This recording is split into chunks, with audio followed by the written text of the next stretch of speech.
Hola a todos y todas, bienvenidos a una nueva clase de comunicación científica. Hoy con el tema de la discusión de un paper.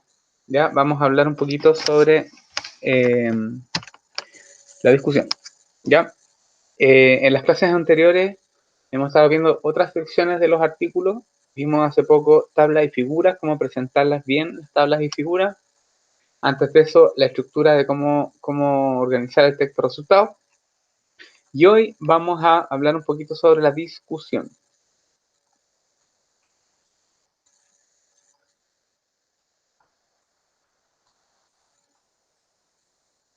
¿Está o no?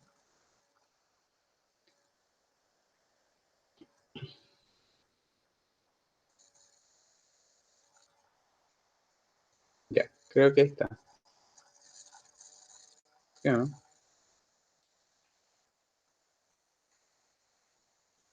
Ok. Como les decía, hoy día vamos a hablar sobre la discusión y como lo vimos en Inception, ¿cierto? Ahí dice, no es suficiente, tenemos que ir más profundo. Bueno, en la discusión, los lectores del artículo esperan que se resuelvan las preguntas que se plantearon en la introducción. La pregunta de investigación, ¿ya? O la hipótesis tienen que contestarse en la discusión, ¿ya? Porque los resultados simplemente yo reporto qué es lo que pasó y en la discusión yo entonces lo que hago es agarrar esto, qué es lo que pasó y lo pongo en contexto de la hipótesis o la pregunta, ¿ya? En general se debe partir analizando los resultados como un todo, porque en la discusión no se va a abordar, por ejemplo, en una tabla, por ejemplo, de 10 columnas y 10 filas. Yo no voy a ir a hablar que el valor del largo de la hoja en el tratamiento tanto era de 32 centímetros, porque eso es repetir los resultados, ¿ya? Sino que lo que se hace es tratar de discutir las tendencias de los resultados, ¿ya? ¿Qué significan? Y debe incluir perspectivas futuras e implicancias del resultado. Es decir, por ejemplo, lo que no se alcanzó a ver con este trabajo, por ejemplo, no sé, los mecanismos que no están claros, es decir, los mecanismos no están claros, requiere más estudio, o por ejemplo, estos resultados significan que, qué sé yo, ¿ya? En esta sección hay cierto espacio para exponer ideas, hipótesis nuevas, ¿ya? Dentro de lo razonable. Hay cierto espacio para especular, por ejemplo, ¿ya? Porque, por ejemplo, tú puedes tener una hipótesis, puedes tener un resultado que se condiga o no con la hipótesis, ¿ya? Pero imaginemos que no, que tú tienes un resultado que va en contra de lo que tú esperabas por la hipótesis, o hipótesis establecida por otras personas.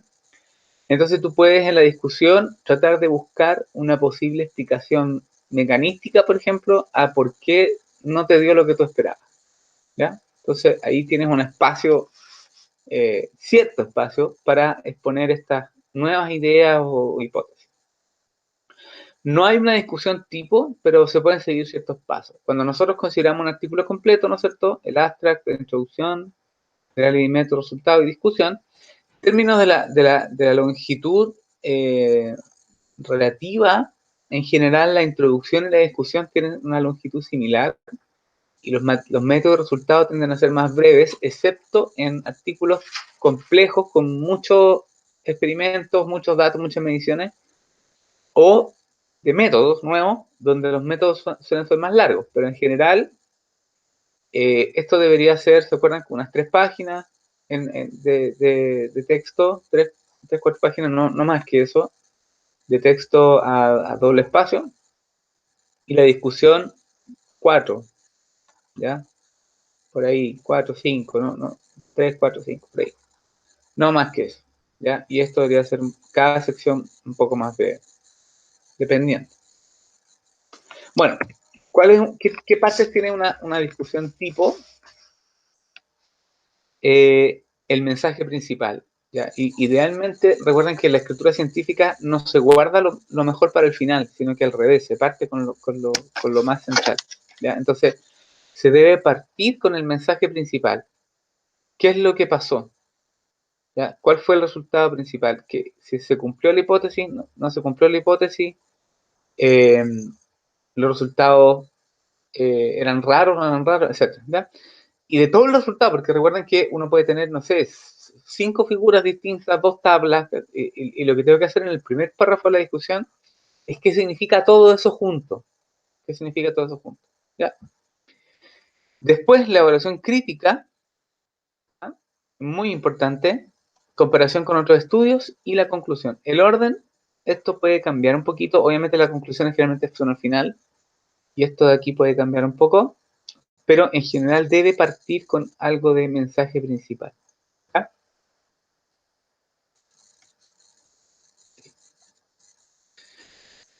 ¿A qué se refiere con mensaje principal?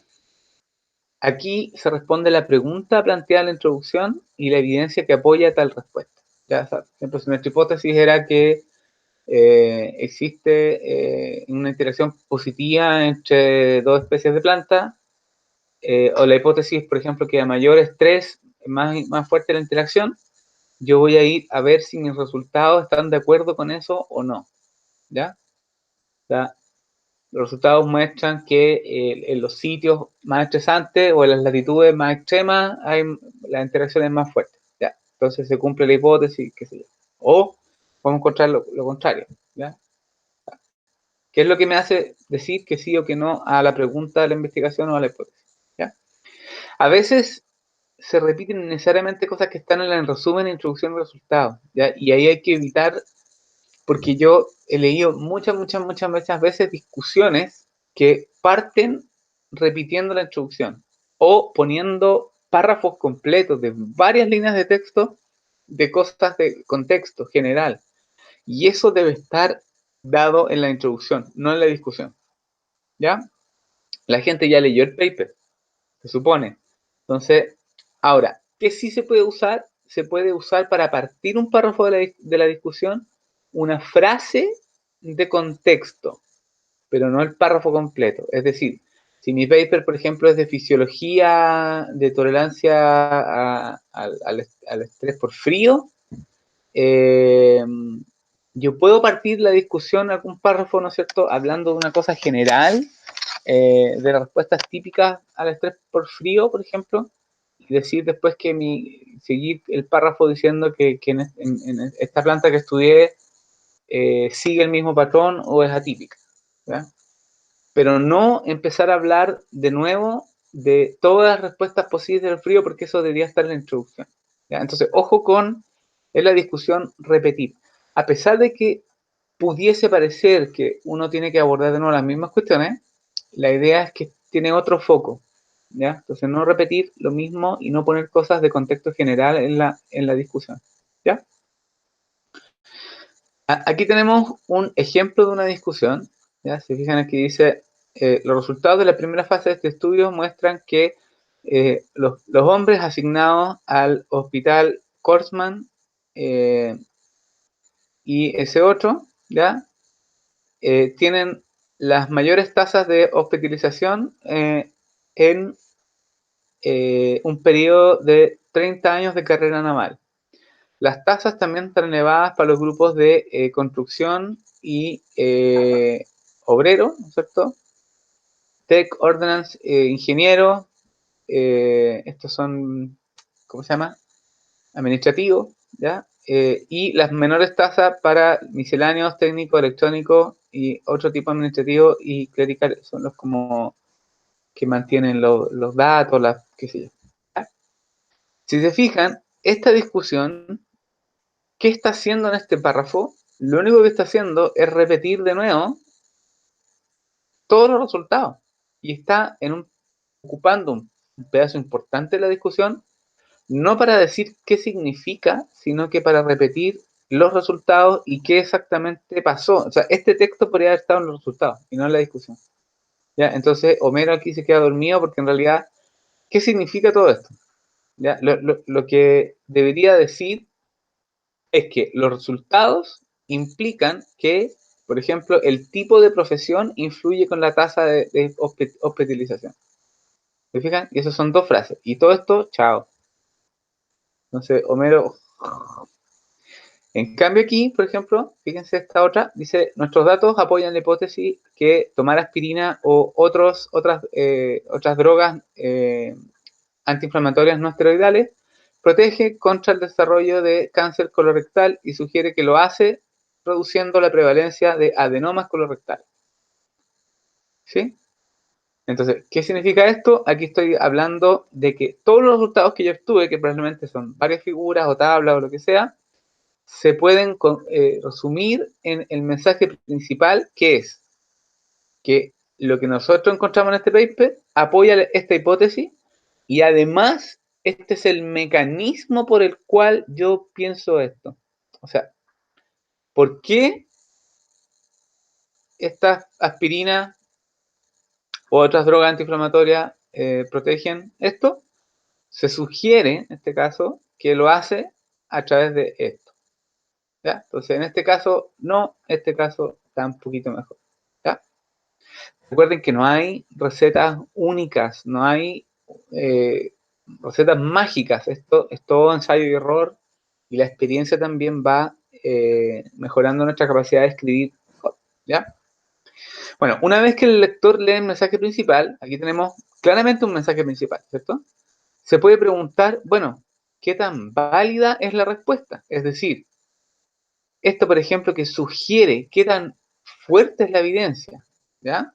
¿Se fijan? Es aquí donde entra la evaluación crítica, que indica las fortalezas y debilidades del trabajo. Esto es súper, súper, súper, súper, súper importante, porque un clásico error de principiante que está escribiendo en ciencia es que trata de hacer parecer su trabajo como el más bacán del universo, incluso no siendo honesto con las cosas o tratando de ocultar los errores. En ciencia lo que debe pasar es que yo debo hacer explícitos los problemas que tiene mi trabajo, ¿ya? No tratar de echarlos debajo de la alfombra, sino que tengo que decir, esto vale para estas condiciones. Por ejemplo, imaginemos si es una cosa geográfica, esto vale para Chile, o esto vale para la zona central, ¿cierto?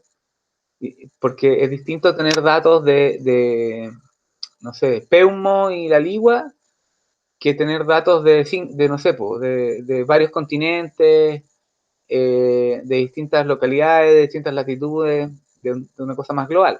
Las conclusiones que yo puedo sacar tienen otra escala. Entonces, ojo ahí, el tamaño muestreal, etc. Entonces, en la evaluación crítica es muy importante que uno mismo sea capaz de indicar problemas en el diseño experimental. Por ejemplo, si tú tienes experimentos de campo, ¿ya?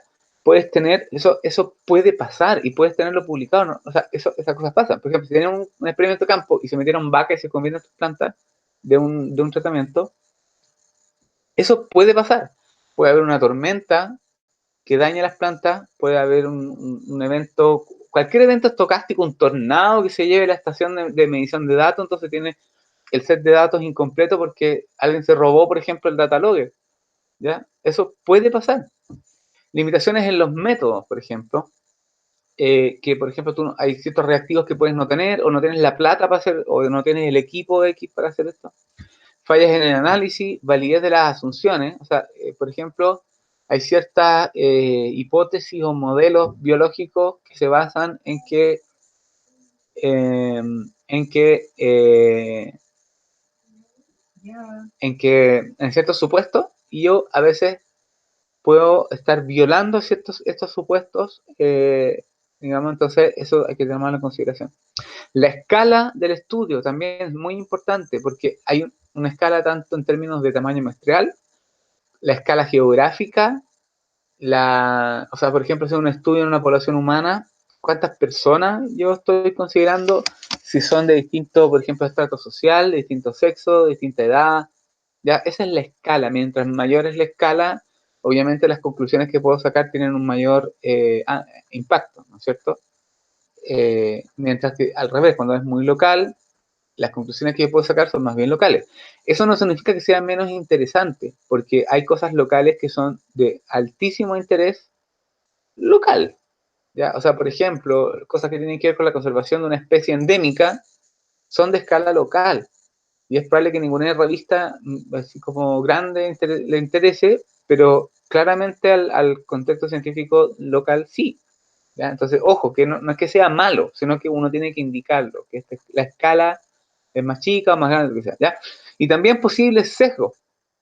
Esto, en general en ciencia la gente se quiere hacer la loca, pero existen sesgos de distinto tipo. O sea, por ejemplo, cuando tú haces un estudio ecológico y quieres ver cierto tipo de interacciones, vas a tener un sesgo en, por ejemplo, qué organismos te vas a fijar. Por ejemplo, muchos estudios botánicos no consideran las briófitas. Por ejemplo, estudios de diversidad, ¿ya? Solo consideran las plantas vasculares. ¿Por qué?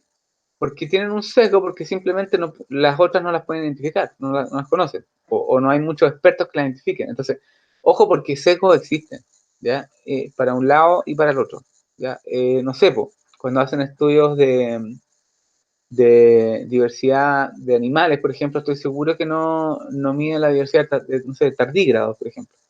¿Por qué? Porque nadie lo cacha. Entonces, no hay expertos, no sé, etcétera. Y ese es un tipo de sesgo nomás. Hay, por ejemplo, sesgos que tienen que ver con nuestra concepción teórica. O sea, hay sesgos en ecología, hay ciertas hipótesis que también determinan un cierto sesgo. ¿Ya? Por ejemplo, hay una aproximación en ecología que tiene que ver con costos y beneficios, y hay un conjunto de investigadores que piensan que eso también puede significar un sesgo en la interpretación de los resultados y que es una manera muy antropocéntrica de ver la naturaleza. Entonces, los sesgos también son parte de nuestra... Y esto tiene que estar explícito. Tengo que decir cuáles son críticamente, ¿no es cierto?, los problemas que tienen entre mi estudio. ¿Ya? Y bias and confounding tiene que ver con los sesgos. Bias es sesgo, ¿no es cierto? Y confounding tiene que ver con cuáles son los aspectos que pueden llevar a mala interpretación. ¿Ya? Entonces, por ejemplo, aquí dice, ¿leíste mi paper en sesgos de confirmación? Sí, pero solo probó lo que ya sabía. Obvio, ¿cierto? Porque uno siempre tiende a tener un sesgo a priori de qué es lo que espera encontrar, y hay veces en que nuestra interpretación trata de ajustar nuestras preconcepciones sobre el universo, ¿ya? Eso es muy humano, digamos, pero hay que tratar de evitarlo, ¿ya? Bueno, convencidos o no, los lectores ahora quieren ver si los resultados se ajustan o se oponen a estudios previos. Y esto es muy, muy importante también en la discusión. Es muy común discusiones de estudiantes de pregrado, por ejemplo, discusiones de 2 o 3 páginas y que tienen una cita o 2 citas, ¿ya?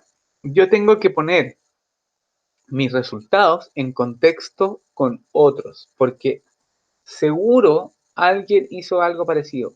Aunque no sea con la misma especie, puede ser con otra especie, aunque no sea en esta latitud, puede ser en otra latitud, o aunque no sea el mismo rasgo, puede ser el mismo factor. O sea, por ejemplo, si yo no medí tamaño de la hoja, pero medí tamaño de la planta, con el mismo, no sé, con la sequía o con no sé qué, algo parecido voy a encontrar seguro, seguro, ¿ya? Entonces tengo que poner en contexto mis resultados para ver si se ajustan o no a cosas que otros han encontrado previamente, ¿ya? Entonces aquí se discute la inconsistencia del trabajo. Dice, por ejemplo, si yo encontré, si no sé, pues todas las plantas en general, cuando están enfrentadas a condiciones de poca agua o sequía, tienden a aumentar la razón raíz tallo. Y si yo tengo una planta que hace lo inverso, ¿cierto? Entonces tengo que poner ahí, la respuesta usual es esta, y pongo la pila de citas que apoyan, ¿no es cierto? Pero también se ha encontrado que esta respuesta rara, ¿no es cierto?, al revés, se puede dar en ciertas condiciones, y pongo la cita que también puede encontrar eso, ¿ya? Y ahí después trato de explicar por qué, ¿ya? Y se debe comenzar siempre por los resultados más importantes, luego los más relevantes, y se muestra primero los estudios que apoyan y luego los que se oponen. Entonces uno debería ir por el resultado principal, ver si eso es concordante con otros estudios previos o algunas partes de eso se alinean con lo que han encontrado otros autores, y después qué partes son contrarias a lo que han encontrado otros autores o otros que digan lo contrario, porque en biología es muy probable que hay cosas que, por ejemplo, dependiendo del organismo, dependiendo del lugar, etcétera, se encuentren resultados diferentes, ¿ya?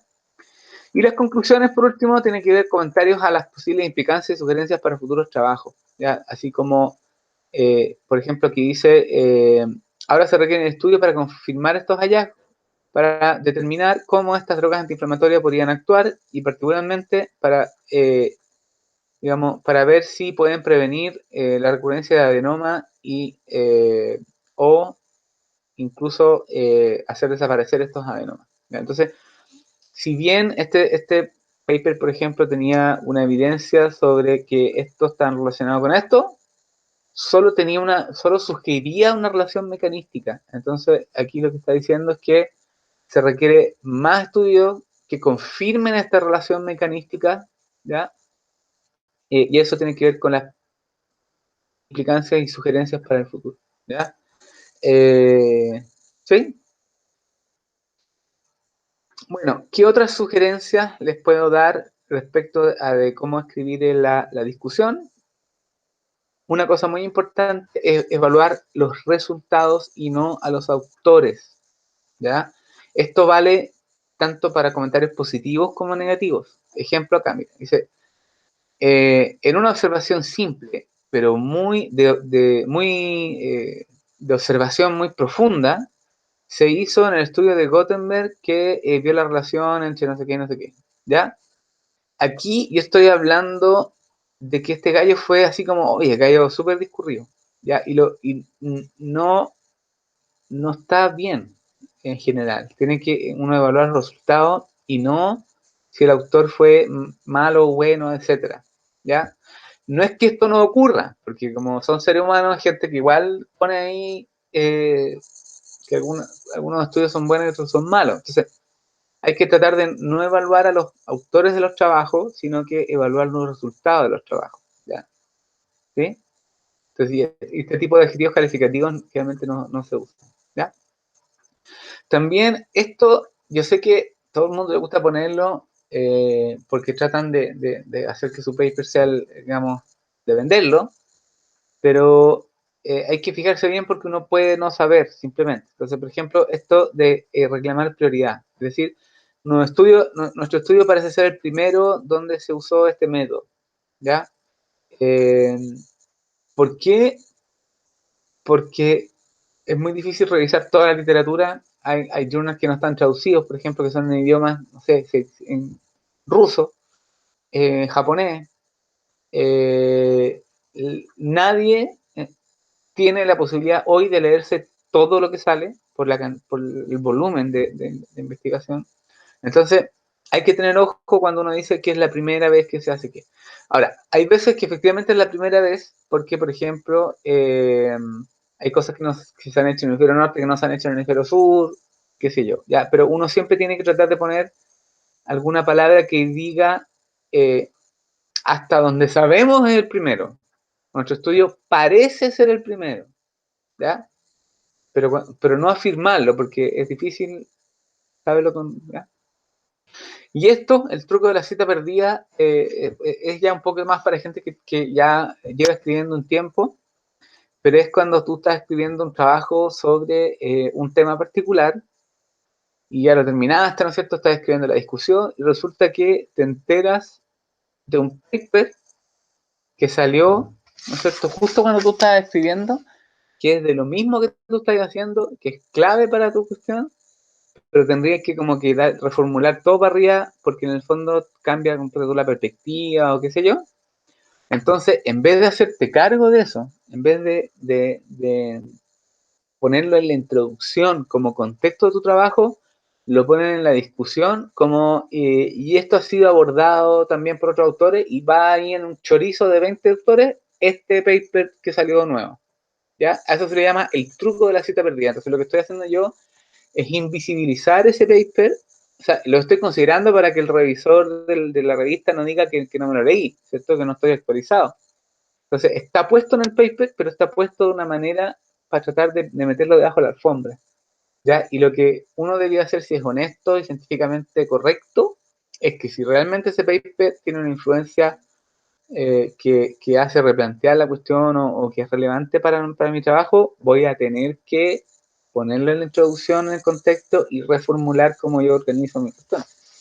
¿ya? Yo sé que eso es más pega y toda la cuestión, pero hay que evitar este truco de la cita perdida, de poner estos trabajos que son relevantes y que encontré a última hora o que salieron recién o que yo no sabía, alguien me los mandó, de ponerlo en la discusión como perdido en la discusión en una parte como no central cuando sí son central, ¿ya? Luego de la discusión vienen los agradecimientos y uno tiene que poner ahí así, mire. Por ejemplo, esto que está acá arriba no debería ser, porque así agradecemos a estos gallos, ¿ya? Y bueno, ¿y qué hicieron esos gallos? ¿Ya? Entonces hay que ser bien específico por ejemplo, agradecemos a este gallo por la ayuda en terreno, por la preparación de los datos, por las fotos, por una revisión crítica, por conseguirme un reactivo. Entonces uno debe agradecer explícitamente de qué hizo qué persona, ¿ya? Y muy importante, agradecer las fuentes de financiamiento, ¿ya? Porque la ciencia depende del financiamiento y uno está obligado moral y casi legalmente cuando uno tiene una fuente de financiamiento a ponerla en los artículos, ¿ya? Entonces, a veces se agregan aquí en los agradecimientos, ¿ya? Este estudio fue financiado por no sé qué, o a veces tienen una sección especial que es financiamiento, ¿ya? Que lo más normal es que estén aquí metidos en el agradecimiento, ¿ya? Esto vale, por supuesto, cuando hay financiamiento involucrado, ¿ya? Generalmente es un proyecto externo o la universidad o qué sé yo, ¿ya? ¿Por qué es importante ponerlo? Porque también pueden haber conflictos de interés, porque hay, bueno, los países que son como de verdad, no como el nuestro, los países decentes, hay un montón de ciencia financiada por la empresa privada, y un montón de ciencia, ¿ya? Y que se genera investigación aplicada o no aplicada, financiada por institutos de investigación o por empresas. Entonces, es importante poner la fuente de financiamiento porque pudiesen haber conflictos de interés. O sea, por ejemplo, un estudio financiado por las tabacaleras que muestre que el tabaco no hace nada, claramente tiene conflictos de interés, ¿cierto? Entonces, tiene que decir ahí quién pagó esa cuestión, ¿ya? Aquí tenemos, les puse un ejemplo de una discusión de un paper que salió recién de nosotros, del grupo con que trabajo, del Molina, la Mariela, una chica de Bolivia, este soy yo, y el Beto, Cristian Torre, que es de la U del Bio Bio. Somos los que trabajamos en el Fondesit. Y salió este paper en una revista que se llama Oikos, que es una revista bastante buena, y así parte la discusión. Y esto es como, en el fondo, para ver si podemos identificar algunas cosas, algunos elementos de lo que yo les ponía ahí, ¿ya? Entonces, parte con una cosa de contexto, que un trade-off es una situación donde pasa esto y esto, ¿ya? ¿Sí? En este estudio encontramos una correlación negativa entre la sobrevivencia y la salida reproductiva. Eso, se fijan, es el resultado central. Ahí yo lo estoy repitiendo, pero no estoy diciendo que la sobrevivencia fue 10 y esto sale 40 y en dos sitios y no sé qué. Estoy hablando de la tendencia general, ¿ya? ¿Sí? Entonces, este trade-off se evidenció de esta manera, ¿ya? ¿Sí? Entonces, considerando este efecto de facilitación, que dice proveer esto, y aquí están las citas que han encontrado eso mismo, ¿cierto?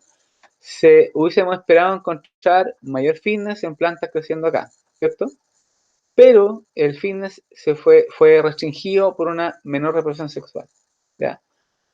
Además, en contraste con lo que se expecta, encontramos que eh, se, se reduce la reproducción en plantas que están en lugares verdes. Da los mismos resultados, estoy tratando de ver algunos puntos. Entonces, ¿qué es lo que pasa? Es que este trade-off podría enmascarar efectos facilitativos a nivel de la comunidad. Entonces, ¿qué tenemos en este párrafo? ¿Ya? Tenemos un párrafo que hace como contexto, tenemos el resultado principal, ¿ya? Y tenemos qué puede significar, cuáles son las implicancias de este resultado principal que esto es especulativo, ¿se fijan? Esta última frase es algo que se puede desprender de lo que yo encontré o lo que encontramos aquí con estos gallos,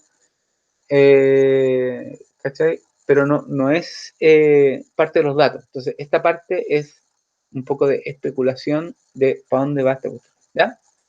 Y este es el último párrafo, si se fijan, que habla un poco sobre cambio climático, ¿no es cierto? ¿Qué pasará en ese escenario? ¿Cierto? Bla, bla, bla. Entonces, y fíjense cómo termina, por lo tanto, más experimentos, más evidencia experimental debería contribuir a mejorar la predictibilidad, ¿no es cierto?, del resultado de las complejas interacciones en el cambio climático, estas interacciones planta-planta en los sistemas mediterráneos.